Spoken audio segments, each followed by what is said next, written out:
It's the Diamond K Show. So much going on in the world. You talk about things from the perspective of how it is. DJ Diamond K, sometimes it comes off like you are almost not in support of, but you just accept the way things are and there's no chance of change. Check me out on YouTube. That's the part that I am just like, ONFIRE-TV.com.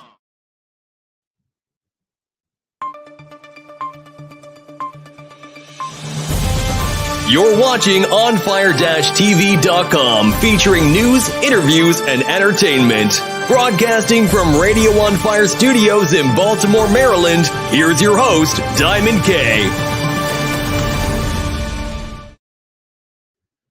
Welcome back. Your man Diamond K in here, of course. The Diamond K Show on ONFIRE-TV.com. ONFIRE-TV.com. Hope everybody had a good Easter. And all of that, Resurrection Day, and celebrations were good. I spent time with family, which of course is always good. So definitely enjoy the times when we're able to get together. So we talked last week about Tennessee and what the the very unintelligent Republicans we're doing over there. Of course, the Tennessee State Rep Justin Jones, Democrat of Nashville. I said that the Republicans were not smart because they overplayed their hand. And they have a supermajority due to gerrymandering. And, that's what it is, right? But they tried to silence Justin Jones, rep, expelling him from the House last week. And I said that they elevated this young man. We would have never known who this young man was or any of the Tennessee Three if the Republicans in that state did not overplay their hand, expelling the two black members and nearly expelling the white member for doing the same thing.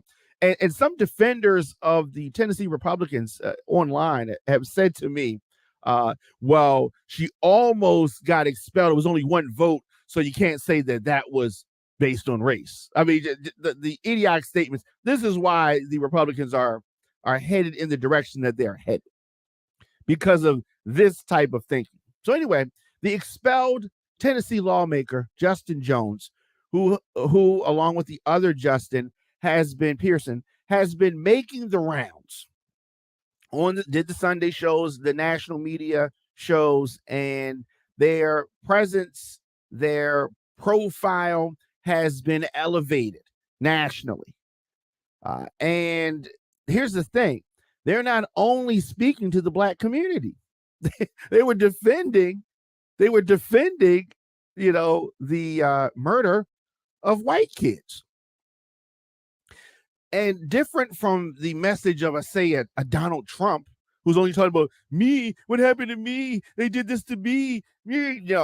These guys, the Justins of Tennessee, are speaking about the people. They're not personalizing. Even when this unfair expulsion happened, they didn't personalize it. They said it's about we. They're trying to silence us and the message. And they were savvy enough to understand what was at stake, to understand the grave mistake that the Tennessee Republicans have made. So one of the ousted Tennessee lawmakers is now heading back to the state house. Justin Jones, sworn back into the Tennessee House just days after his expulsion, right? Tennessee House expulsion. It was short-lived, at least for Justin Jones. So Republicans, what did you get from this? What did you get? Some folks online, on YouTube, saying that because I supported the First Amendment right for the Tennessee Three, along with their constituents, to peacefully protest, that means that I support insurrection. If you understand the very weak and flat, just the lie that the Republican of Tennessee, what the point they were trying to make, they were trying to equate what happened at the Capitol with these Trump supporters that have been riled up by Donald Trump. They tried to draw a correlation between that and the peaceful protests, vocal but peaceful. No one was killed. No police officers were roughed up and abused. People weren't threatened. Nothing. It was nothing like what happened at the insurrection, January 6th. Sore loser Trump supporters. But they tried to whatever. But the Tennessee House expulsion, short-lived. Justin Jones sworn back in today, and he joined. He was expelled because he joined a state capitol protest against gun violence, in which Tennesseans were killed, murdered. It is amazing. It is amazing when you really think about it. And so as Jones was sworn in on the steps of the state capitol, a crowd of supporters were there to cheer him on. Jones, who was the only nominee for the district's open seat, received unanimous support from the council, with all 36 members voting to reappoint him as an interim representative for the 52nd district. As the clerk read the 36 yeas, the council burst into cheers and applause. Jones is the only nominee, as I said, for this district's open seat, and he got unanimous support. So moments after he was reinstalled, Jones joined protesters, many who showed up to support him, and marched back to the Tennessee state capitol to take his oath. Jones and Pearson, who, as I said, are both black, were expelled last week for participating in a demonstration, a peaceful demonstration calling for gun reform on the House floor after a mass shooting at the private Covenant School in Nashville left 3 9-year-old children and 3 faculty members dead. Of course, their colleague, Rep. Gloria Johnson, Democrat of Knoxville, who also participated in a demonstration, managed to keep her seat. Republicans claim that the 3 lawmakers knowingly and intentionally brought disorder and dishonor to the House of Representatives. They brought dishonor to the House of Representatives. Of course, Democrats across this nation have voiced support for these state lawmakers. They have been referred to now known as the Tennessee Three. Vice President Harris traveled to the state last week, showing her support for the trio. I'm glad that she did that. I think that the vice president needs to do more to raise her profile. She needs to do more. She does. I don't think she does enough. She needs to do more. Very qualified for the job. Gets a bad rap. Hopefully, she will work on her image. Now, several leaders have pointed to the racial undertones of Jones and Pearson's expulsion. Rep. Jones himself said that race played a key role in his removal from the state house. He said this: "I basically had a member call me an uppity Negro," he told Joy Reid after the 72-25 vote that expelled him. Ahead of the vote to expel him, Jones vowed to return to the state capitol, and he has done that. Now, Pearson's seat, representing District 86, will be addressed at a special meeting of the Shelby County Board of Commissioners in Memphis on Wednesday. Both Jones and Pearson, if elected, will serve on an interim basis until a special election can be held in the coming months. Both have indicated that they plan to run in the special election. So they got the special election. So they're going in the seats temporarily while they're open, and then they're going to run for these seats, these same seats that they were elected to. This is what the Republicans in Tennessee thought was a good idea. What you have done is elevated and given these lawmakers the type of exposure that you don't want them to have. Because when you bring light and exposure to the issues, Republicans fall apart. They fall apart on the issues. Why? Because your leaders have misinformed you. Your leaders have led you astray. But when these Republicans, when you start looking at the issues, then you're going to start to see that the Lindsey Grahams, the Donald Trumps, the Mitch McConnells, the McCarthys, they have all led you astray. They've all led you astray. Let me know your thoughts in the comment section. Of course, Instagram, Facebook, Twitter, LinkedIn, TikTok, at The Diamond K Show. Of course, ONFIRE-TV.com is where you go. 24 hours, we are bringing you news and entertainment. ONFIRE-TV.com. Click the Watch Live link, and you can see us 24 hours a day streaming right here. Take a quick break, and we'll come back with more after this.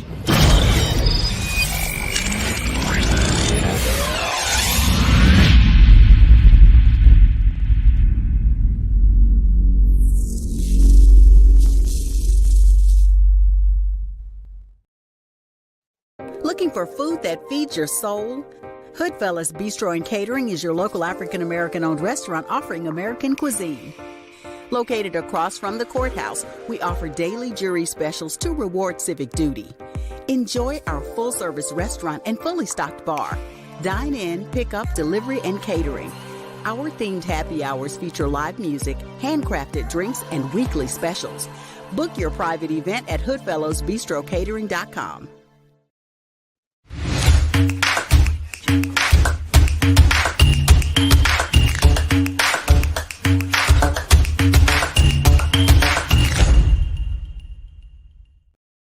Welcome back. You man Diamond K in here, of course, the Diamond K Show. You need to get in touch with me. Very easy to do that. DJDiamondK@gmail.com. DJDiamondK@gmail.com. So, of course, here Baltimore itself, right? Baltimore is a different type of place. It's a different type of place. As the weather has warmed up, of course, we've talked about it over the years. When the weather warms up here in the city, it could tend to get it turns up. People turn up, right? There was a very chaotic scene at Baltimore's Inner Harbor that led to the shooting. Two teens shot, multiple arrests. Easter in Baltimore, historically downtown in the Inner Harbor area, has always been dicey. I remember when the Horsemen and I, one of the groups that I managed and produced here, when we used to hang out, we used to do parties in downtown, the Tunnel, the Break Room, Hammer Jacks, and with Kenny B, Frank Ski, DJ Booby, et cetera, right? But so during the daytime on Easter, there would be Easter egg, parties for the little kids. Then they would have the parties for what we used to call the 17 and over crowd. And that crowd was never 17. They were older than 17, but for whatever reason, we called them 17 and over crowd, right? I mean, these would be people anywhere from 18 to, I don't know, 30, maybe older. But it's just letting you know that the generation is going to be, the music is going to be played as a younger style of music, right? Anyway, we would do Easter parties, day parties for kids. And then we would stay downtown because there's no need to leave and then come back when we got to be there in the evening for the party for the young adults. And some of the things that I've seen happen in downtown Baltimore during Easter time has always been, it's always, you got to be with people, guys. Anything can go down. Even before I became a DJ, when I was a teenager, you didn't hang downtown during Easter by yourself. You just didn't, or one or two people, one or two guys. It was usually the recipe for disaster. Baltimore's a rough city. It's a rough city. But back in the day that I'm talking about, the worst thing that would happen, it would be a fight here, a fight there. Maybe some people got jumped. And those were bad things. But the shooting and the level of violence has escalated critically. They used to have this thing where people used to, and if you're of a certain age, you know this. In Baltimore, they used to drive around. We used to drive around. It would be traffic for blocks and blocks and blocks. People just driving around, playing music, hopping out the car, dancing, all kind of stuff. That's the kind of thing that used to happen. The club let out used to be just as much fun as it was inside the club. Sometimes the let out was better than the club, right? And the city of Baltimore, the government officials enacted what they call a no cruising law. So they stopped allowing people to, keep driving around the block and driving around the block. And if you passed an area more than twice, there was a citation, and they broke up that kind of stuff. But Easter is one of those holidays where people just come out in Baltimore and they go downtown. That's one of the main places that they go. But it has gotten to the point that the mayor, Brandon Scott, is planning to enforce a new curfew for young people. He's going to bring back a new curfew, right? And so this is, if you have a club that was geared towards young people, this wouldn't be good. But some people look at this as being positive. The kids, you got kids from East, you got kids from West, right? And so the mayor is saying that it's not just kids from East and West Baltimore.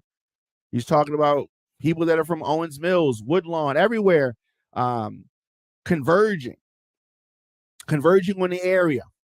Now, they're trying to do their best, according to the mayor, to keep the kids safe. Mayor talked about when he was a city councilman that he updated the curfew ordinance, which says that children under the age of 14 must be inside by 9 p.m., while teenagers ages 14 to 16 must be inside by 10 p.m. on school nights and 11 p.m. on non-school nights. So starting Memorial Day, the city will once again open the youth connection centers. Because here's the thing. People always say the kids don't have nothing to do. And that might be true. That might be true. So you find something to do. I mean, whose job is it to find something for your kid to do? Is it my job? Is it my job as the head of ONFIRE-TV? Is it my job to find something for your kid to do? Is it the mayor's job? Is it Brandon Scott's job to find something for your kid to do? I said your kid, right? Your kid. No. You find something for your kid to do. This is a team effort, right? It's everybody else's responsibility. No. We all have to take control and take responsibility for what we're responsible for. So I do want the mayor to understand this. Of course, a curfew alone is not going to solve the problem of violence. We're entering into the spring. We're in the spring right now. Summer months are coming. Don't think that this curfew is going to solve all the problems. And I don't think that he thinks that. I'm just saying the curfew alone is not going to solve the problem. It is one of the tools to keep young people safe if family members help enforce it. But clearly unsupervised youths is a problem. So they're going to have these youth centers, and that's going to offer young people and their families some wraparound services. Hopefully, folks will accept these services. Now, but, things are going to get to a point where things get turned over to the court and the court decides what happens. You don't want to do that. Please, folks, stay involved. I understand people got to work. That's not an excuse to not do your job with your kids, right? Your first job is to your kids. And going to work is helping them, but they do not need to be unsupervised. You can't just throw up your hands and say, oh, I was at work, and you don't take any responsibility for your kids' actions. Now, the mayor has not announced the date that the curfew will go into effect. But I think that there has long since been an unwritten rule that, you remember the TV show? It's 11 o'clock. Do you know where your children are? It came on it was like a little teaser that they would have before the news started. All right, it's 11 o'clock. Your kid should be in the house. Summertime. Can't just let your kids stay out all the time. Now, it's not going to solve all problems, but it is a move in the right direction. Let me know your thoughts in the comment section. Of course, Instagram, Facebook, Twitter, LinkedIn, TikTok at The Diamond K Show. Of course, ONFIRE-TV.com. Music submissions, booking, or any business info, contact me, djdiamondk@gmail.com. So do this. Take a quick break. Then I want to come back and I want to talk about Angel Reese, right? My girl, Maryland's own, doing her thing, putting it down. A lot of folks got a lot of things to say about this young lady, and she's outspoken. She's going to tell you how she feels, and we're going to talk about that when we come back with more of the show after this.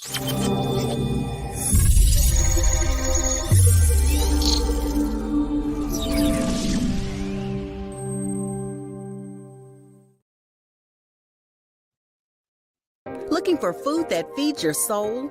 Hoodfellas Bistro and Catering is your local African-American-owned restaurant offering American cuisine. Located across from the courthouse, we offer daily jury specials to reward civic duty. Enjoy our full-service restaurant and fully stocked bar. Dine in, pick up, delivery, and catering. Our themed happy hours feature live music, handcrafted drinks, and weekly specials. Book your private event at hoodfellowsbistrocatering.com.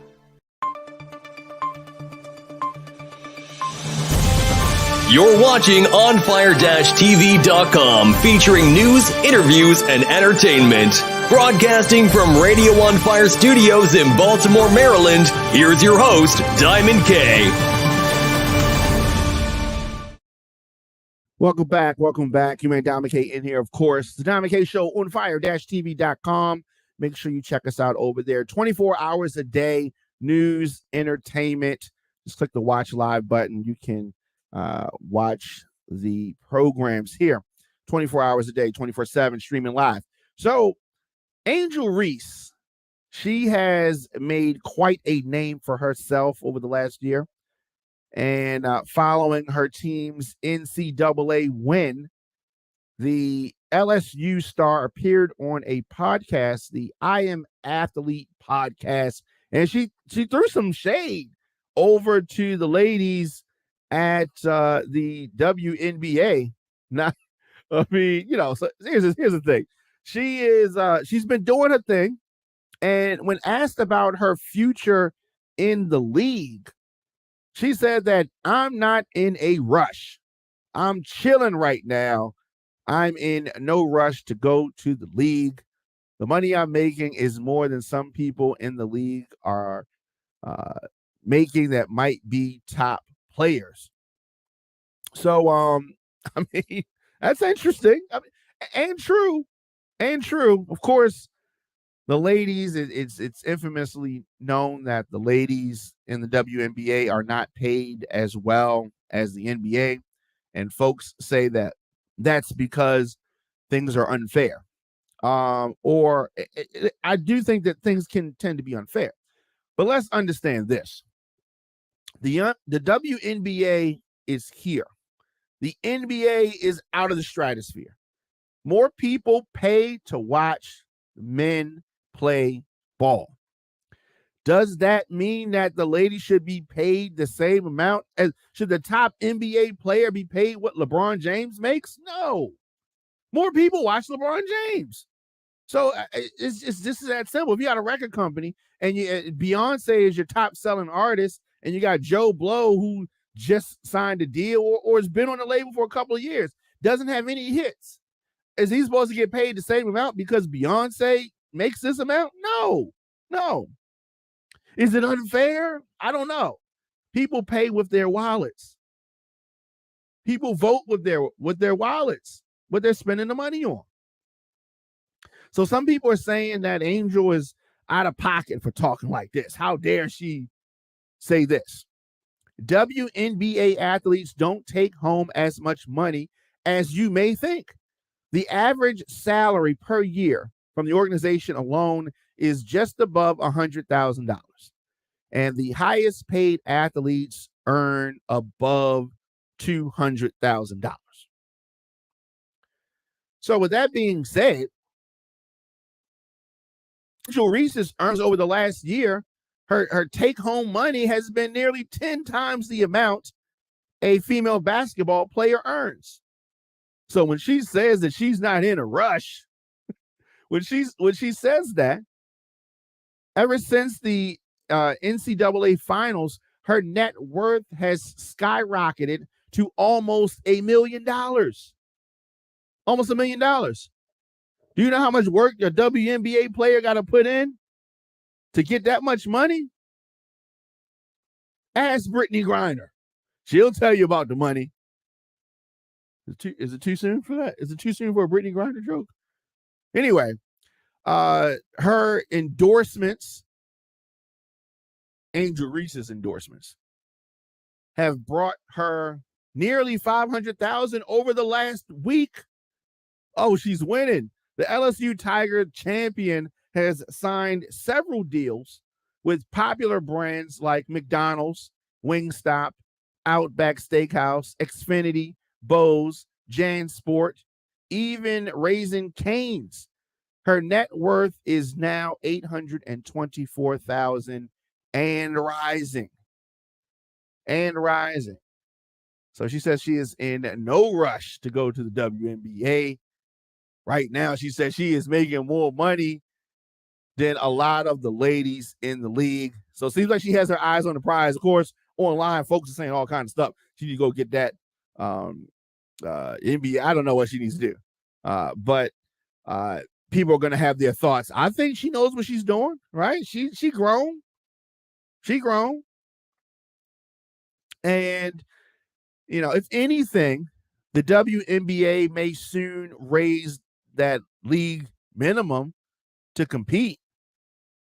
But I think she should just, as far as a female athlete, female basketball player, maybe stay in college longer. Right? Because the WNBA is, if you're trying to get money, that may not necessarily be the best place to go. Let me know your thoughts in the comment section, Instagram, Facebook, Twitter, LinkedIn, TikTok, at The Diamond K Show, of course, on ONFIRE-TV.com. I will be back here tomorrow, 6 p.m. with the show. And as I always say, if you need to get in touch with me, djdiamondk@gmail.com. Not hard to do that. I got a song out right now. Want you to check that out. Everybody get lit. You can hear it anywhere you get music. I'll be back here tomorrow with more of the show. See y'all guys. Visit OnFIRE-TV.com for live top stories, breaking news, and original shows.